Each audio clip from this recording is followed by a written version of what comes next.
বন্ধুরা বন্ধুরা দেখো, আমি কাঁঠালের বড়া করব আজকে, মানে কাঁঠালের চপ।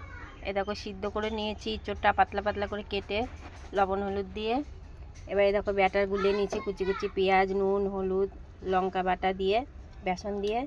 এবার তেল গরম হয়ে গেছে, এই বেসনের মধ্যে কাঁঠালগুলো কোট করে ছেড়ে দেবো তেলে। এভাবে ভেজে নেব। দারুণ দারুণ হয় খেতে, একদিন ট্রাই করবে।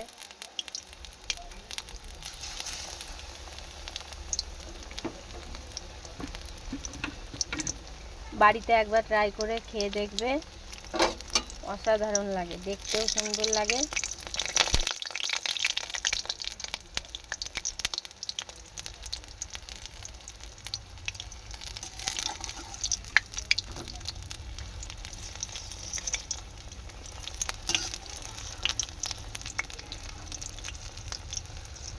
ইঁচড়ের চপ, এটা এখন ভাইরাল হয়েছে একজনে। আমি ভাবলাম করে খেয়ে দেখি। এর আগে একদিন খেয়েছি, আবার আজকে করছি, তাই তোমাদের